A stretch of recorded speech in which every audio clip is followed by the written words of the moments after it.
Okay, I'll lift the camera up. It's still sometimes blurry, but not quite as bad because it's not trying to focus quite so much every time. Apologize that it's smaller. Let's keep going. We had that this transition was mostly just ones and fives and ones and fives and ones and fives and ones and fives.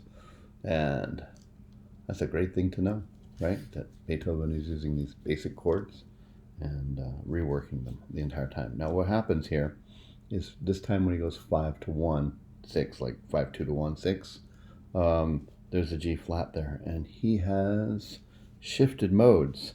We're now temporarily in E flat minor. And it's not a key change. Remember that changing between major and minor with the same parallel start, like E flat and E flat, is a mode change. And so he's still thinking E flat is home. Right here, he's just having fun switching between the two for flavors. Sort of develops the drama. So, but if you think in E flat minor now, this is a 1, 6, right? And here's another 5 chord, just like we had over here. Exactly the same. The melody is different. The configuration of this is the same. It's a 5 chord, right? Root, 3rd, 5th, 7th. The G flat is a passing tone, which we'll get to in a minute, but represents or reflects the fact that we're in E minor now rather than E flat minor rather than E flat major. So this is 6-5 right there. Right, let's just finish these little long chord tones off right here. Passing tone, right? Passing tone, because we're doing the same kind of lift up we did here with double passing tones earlier between the 5th and the root, okay? And then root, passing tone. That's it, right there. So let's continue over the page. And we're gonna come up to a sectional point inside this transition, and I told you to analyze to here, but I think we'll try and get down to here so you can just finish out the section. Okay, let's see if putting a pen there helps focus it. Kinda, not really. Okay, well, I'm back to my 1 chord right here, right? E flat, G flat, and B flat, and then I'm back to my 5 chord right there, which is another 5. Plain out, it's actually just got B flats, but it's clearly a 5 now. Here's the excellent and fun part right here. This here is so that's lay, and that's do, and that's fi right there. And this is an augmented 6 chord like we pointed out in class. So which one is it? Well, lay, flat 6, sharp 4, right? Root. Is there a 3rd anywhere? Is there a G anything? And I'm not seeing it. There's no D either. So like, or F, right? So if E flat's home, then G flat would have been May, and it would have been German, and D would have been French, or F would have been French, sorry, right there. But I don't see either of those notes. This is just plain out Italian. Nice to see them getting some work, right? And it's going to come to the 5 chord right there, right? Just like that. Okay. Remember, this is kind of like a secondary dominant pulling to there because it's got fi. It's got lay from the top as well, okay? And then these are kind of fun. This is like, this is a 5 chord with a 1, 6, sorry, minor key, 1, 6, 4 pedal chord around it, right? Because the pedal note stays through, right? And this goes back to 1st year, 2nd term. We talked about 2nd inversion triads, right? And then it goes back to the B flat chord, so it's my 5 again. And there's my 1, 6, 4 again. Beethoven's having some fun doing that over again. And then 5, 5, 7. That's the 7th there. Another 5, 7 right there. Just like that, except full. Every time he adds a little bit more to the chord. And then big long run straight down, frustrating to play. And there's my 1 chord. And back in the key of E flat major. This was a nice diversion to give us a sense of arrival and then tension release right here. Now, it's harder to see these chords right here, but I'll try and show you. Look, you got your E flat and your G, and it's going up and down like that. This is a 1 chord, E flat. And here, you're doing the same thing, root, 3rd, or root and 3rd right there, and there's my 7th. This is my 5 chord right here with a 7th right there, okay?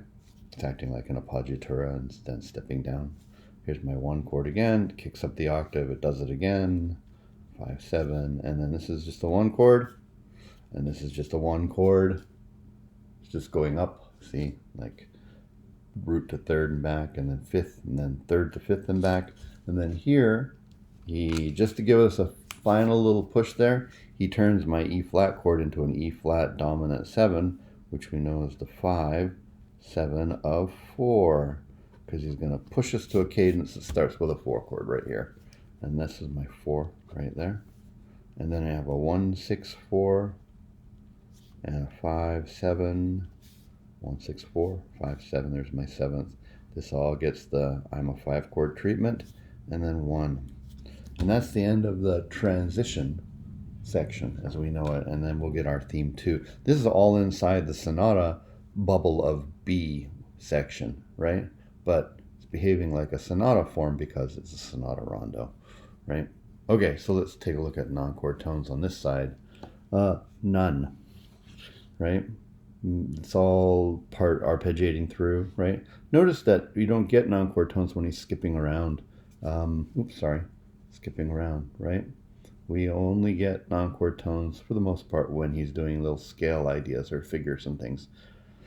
If you remember back originally in the Koska book when it talked about melodies, it's like skips generally are on chord tones, right? 2 skips in the same direction can form a chord, that kind of thing. It's sort of echoed here. You can see it, right?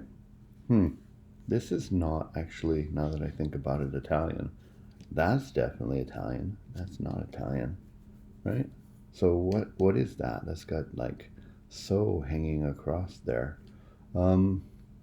Doesn't actually configure to anything, and what we do here is we just call it augmented 6, right? And I think this is going to be a suspension then, right? Because it's not a German, Italian, or French. So you just call it augmented 6 without a name.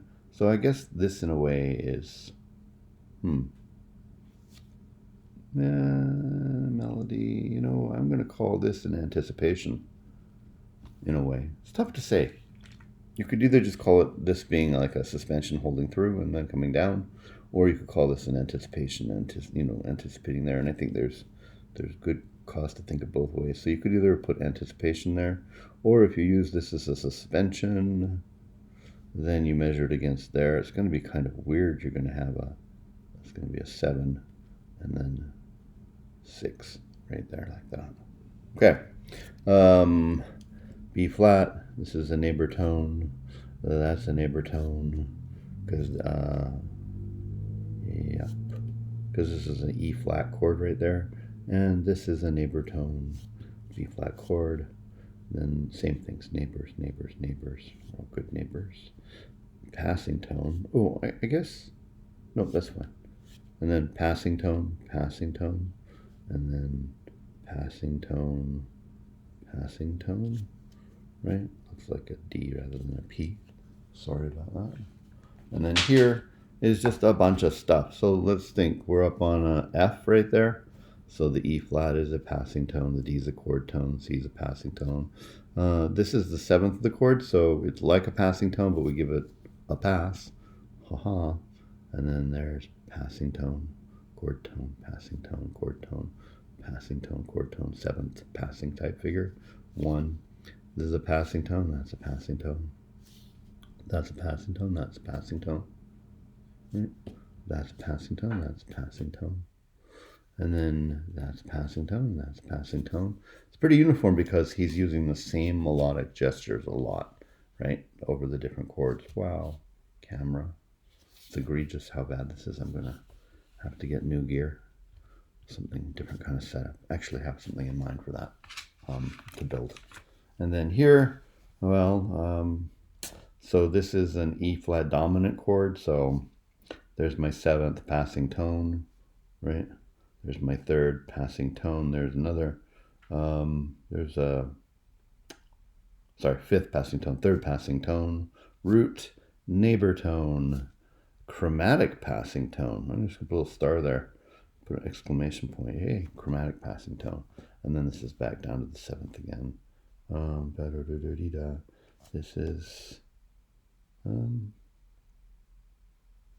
my F. So I guess this is what, an escape tone right there, in a way. Okay. And then this is all arpeggiating up the 4 chord. And then we have a suspension, right? And the low note is a B flat and a C, so that's like a 9 and then it comes down to an 8 for suspension, passing tone. So this is another suspension. It's going to be a 6, going to a 5, and this will be a passing tone. And we're done, right? Nice, perfect, authentic cadence here, by the way, because although we changed keys to E flat right over there at the beginning with that sequential modulation here, and we've been playing around with the key of E flat, you end the section before the new theme, or the theme 2 equivalent, sorry, with a nice solid cadence like we would in any other piece.